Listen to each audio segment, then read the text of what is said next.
Defense Secretary Pete Hegseth is on the defensive today. He held a news conference about the scale of U.S. strikes on Iran and seemed frustrated about a leaked early assessment, which estimated that Iran's nuclear program was set back by only a matter of months. That's in direct conflict with the president's claim that 3 key Iranian nuclear facilities were obliterated. Hegseth spent most of the news conference slamming the media for its reporting.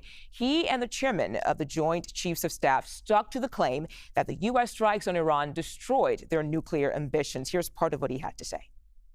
President Trump directed the most complex and secretive military operation in history, and it was a resounding success, resulting in a ceasefire agreement and the end of the 12-day war. There's been a lot of discussion about what happened and what didn't happen. Step back for a second. Because of decisive military action, President Trump created the conditions to end the war, decimating, choose your word, obliterating, destroying Iran's nuclear capabilities. We know how historic it was. The chairman does. I know. Our staffs know. And so that's why we are, and the president of the United States knows. And that's why it's almost personal when we see the way in which leaks are used to try to disparage the outcome or muddy the waters about the impact of what happened without being responsible with information and allowing the professionals to assess and provide that information just like the chairman did. When you leak a portion of an intelligence assessment, but just a little portion, just the little portion that makes it seem like maybe the strike wasn't effective, then you start a news cycle, whether it's the Washington Post or Fox News or CNN or MSNBC, you start a news cycle that starts to call into question the efficacy. No, that's why. So you bring the chairman here, who's not involved in politics. He doesn't do politics. That's my lane to understand and translate and talk about those types of things. So I can use the word obliterated. He could use defeat, destroyed, assess, all of those things. But ultimately, we're here to clarify what these weapons are capable of, which anyone with, two eyes, some ears, and a brain can recognize that kind of firepower with that specificity at that location and others is going to have a devastating effect. All right, we have team coverage of Hegseth's remarks. Standing by at the White House is CBS News reporter Willie James Inman with reaction from the president, and CBS News intelligence and security reporter Olivia Gazis at the State Department. Olivia, we are going to start with you. As you saw there, a very, very fiery news conference from Hegseth. What were your takeaways from his message? Yeah, Mugo, I think you absolutely put it right, that this press availability seemed more designed to chastise the media for its reporting of that preliminary assessment issued by the Defense Intelligence Agency, and also to provide some more details about the sophistication of this operation. But in terms of clarity of its effect on the ground on the Iranian nuclear program and how much of it may be left, I'm not sure that we heard very many details at all. It seemed like there was the possibility that would be addressed, given that the secretary read off these statements from the CIA director and director of national intelligence issued yesterday, indicating that the U.S. had new intelligence indicating that the nuclear program was severely damaged and that these facilities were destroyed to a level that would require years to rebuild them. We didn't get details on that intelligence, including at what confidence level it was issued and whether it included foreign intelligence or strictly U.S. intelligence. So I think the fact remains that we do not have utmost clarity on what capabilities the Iranians retain, and we won't have additional clarity, it appears, until that bomb damage assessment that we've been waiting for is completed, and which we still have indications will take some time. Yeah, so still a lot of questions on this one. Now, President Trump, he posted on social media on if uranium materials could have been moved from the Fordo site before U.S. strikes. He said, quote, "The cars and small trucks at the site were those of concrete workers trying to cover up the top of the shafts. Nothing was taken out of the facility. Would take too long, too dangerous, and very heavy and hard to move." So the president there seems confident that Iran was not able to move enriched uranium before the U.S. strikes. But what kind of challenges does the intelligence community face when it comes to conducting assessments?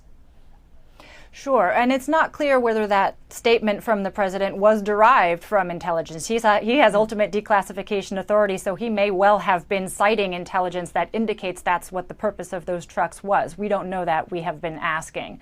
But the fact of the matter is that even the Secretary of Defense, when he was asked this question, had a less clear answer. He said, I am not aware of any intelligence that I've reviewed that says things were not where they were supposed to be moved or otherwise.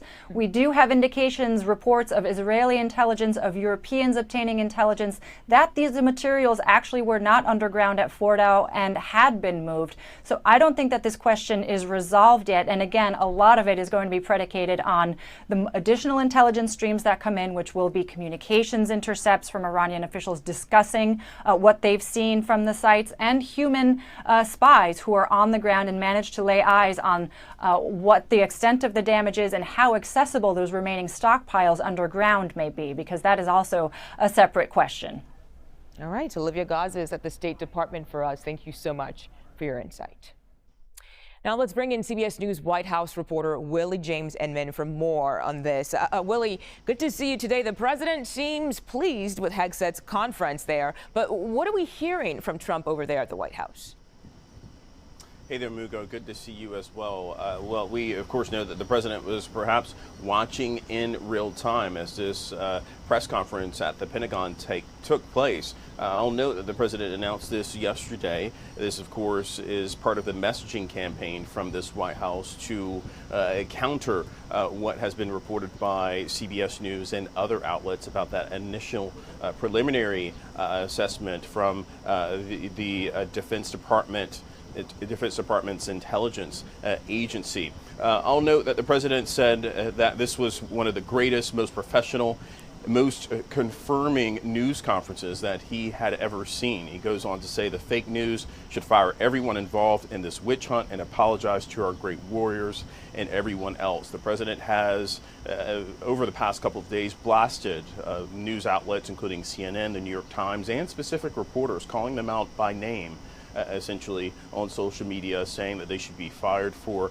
their reporting in the aftermath of this attack, with that initial assessment essentially saying that Iran's nuclear program had been set back by only months. Now we of course know, as Olivia pointed out, that the U.S. government says it has new intelligence that says it in fact will be set back for a number of years. But the president today, Mugo, reacting positively to Mr. Hegseth's performance, I should say, in that press conference there earlier today. Yeah. And Willie, this comes after President Trump posted a lengthy social media message involving Prime Minister Benjamin Netanyahu. He seemingly called for an end to the charges against Netanyahu. So does this give us an insight into their current relationship? Yeah, that post came yesterday evening, the president posting about this corruption trial that the prime minister has to take part in. He called it a witch hunt. Remember, that is a phrase that he used to refer to his own court proceedings, his own legal challenges and legal troubles that he went through before being elected president a second time. And the president doing something unprecedented here, saying that a trial should be canceled immediately, calling for the prime minister to receive a pardon. It's noteworthy to point out that the president of the United States seemingly putting out this statement, getting involved in the court proceedings of another democracy.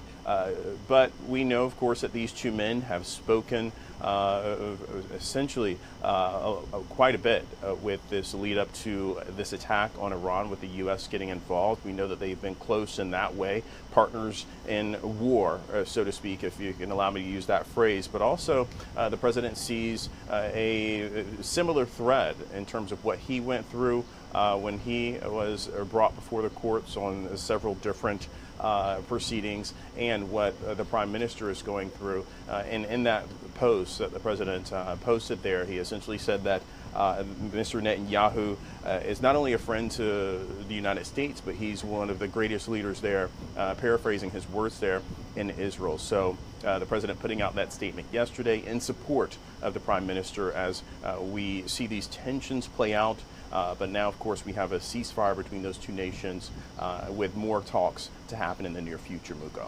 Yeah, and Willie, we know the president is also expected to hold an event at the White House today. It's called the One Big Beautiful Event. What are we watching for there?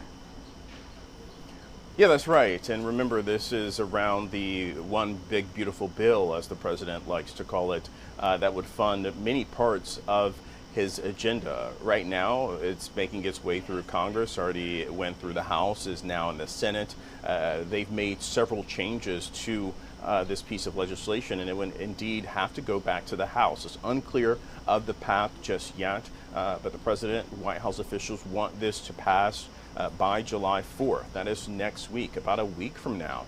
So the president in this event today that's set to happen in the East Room in the White House at 4 p.m. We'll have everyday Americans attend this event. We'll perhaps see some lawmakers there as well. The part of the reasoning behind holding this event is to essentially draw a contrast, but also to draw attention to those everyday Americans who could perhaps benefit from this legislation, which includes key campaign promises like no taxes on tips. I recall when the president announced that there before hospitality workers, that is something that has been really a fierce part of the president's agenda that he's wanted to fight for. So you'll see everyday Americans like truck drivers, firefighters, law enforcement personnel there at this event in the East Room, with the president in attendance and likely giving remarks as well, Mugo. All right, Willie James Inman from the White House for us. Thank you so much for that reporting.